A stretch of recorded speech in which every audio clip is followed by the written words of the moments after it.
The first question is why Rinpoche became vegetarian? I began not to eat meat sometime in 1970s, early 70s. There was 3 reasons.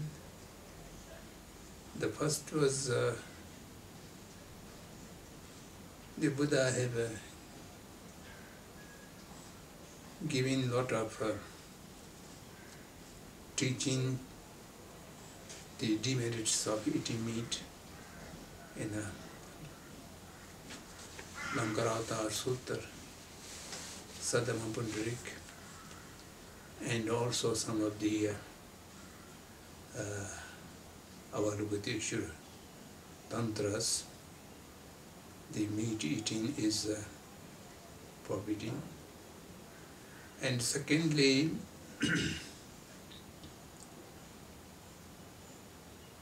India is not like Tibet. We can have a lot of vegetarian food, and there's no need to eat meat. And thirdly, the Buddha allowed the meat, which is a profession of not seeing, not hearing, or not doubt about the meat was being prepared for a particular person.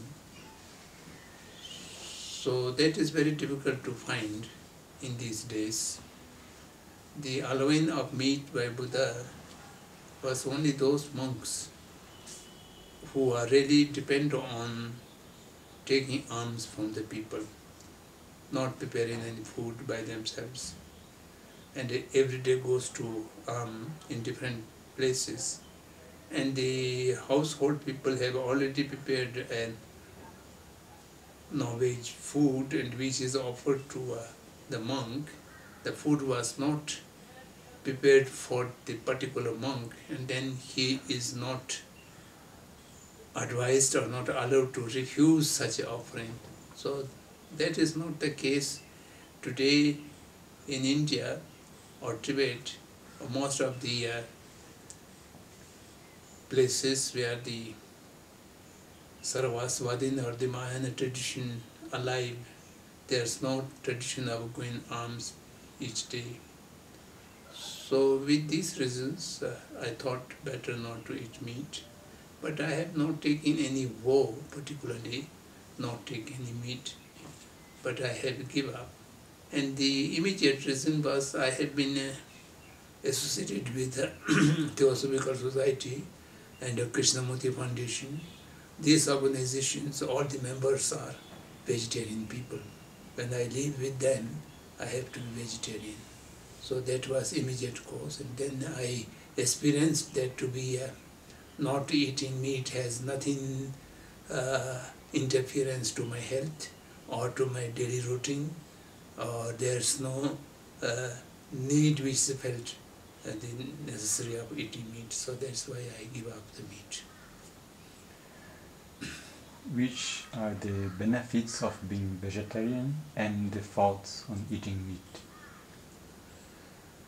Benefit of vegetarian is, of course, you can save many animals' life.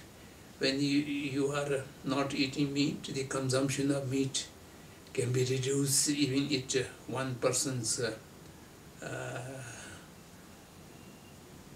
cause, there's a little reduction of meat.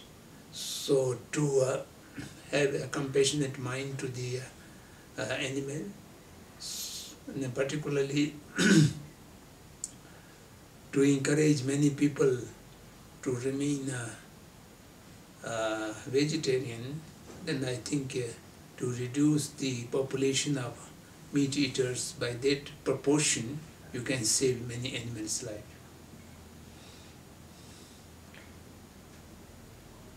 The benefits and the faults on eating meat? I don't think there is any benefit by eating meat.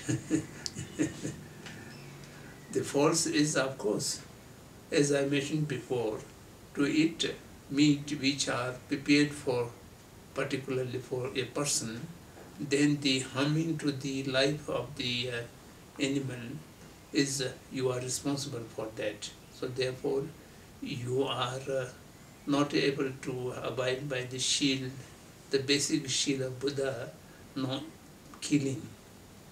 So therefore it is against the discipline of the Buddhist principle of no killing or no harming, or particularly the no-violence way of life. Is it compassionate and respectful to eat the flesh of slaughtered animals? If not, what are Rinpoche's thoughts on Buddhist and the spiritual people or religious people who are choosing to eat the animals, who have to suffer so much for their flesh while we can have a plant-based diet? Eating meat is, of course, disrespect and against compassionate mind to the animals. There's no doubt. But the Buddhists, largely they are no-veg, have two arguments. The first argument is that Buddha had not forbidden eating meat. They can eat meat which are Tirikut Parishuddha. Tirikut Parishuddha means you have not seen, not heard or not doubt about the meat was prepared for you, which are intentionally killed for your eating, then you have no demerit or sin by eating the meat. Once the animal is already dead, then meat is like just like a vegetable. There's no life into it. And already dead meat, eating that has nothing wrong. This is one of the arguments. That's why I mentioned that Tirikut Parishuddha meat is allowed when you are depend on then you are preparing your food by yourself, then you purchase the meat from the market, then it is debatable whether the meat purchased from the market is really a Tirikut Parishuddha or it is not a Tirikut Parishuddha, because the meat sellers have in the mind they are killing the enemy for anyone who purchases it. So that means the purchaser is considered to be involved for the killing of the animal. And therefore, my teacher used to say, it is very difficult to find a Tirikut Parishuddha meat unless the animal is already dead by natural death, and then such meat might be considered as which are not killed, and that can be considered as Tirikut Parishuddha. Otherwise, the killed animal's meat is very difficult, because if there's no buyer, then the sellers will not kill them. It is for the purpose of the buyers, and you are one of the buyers.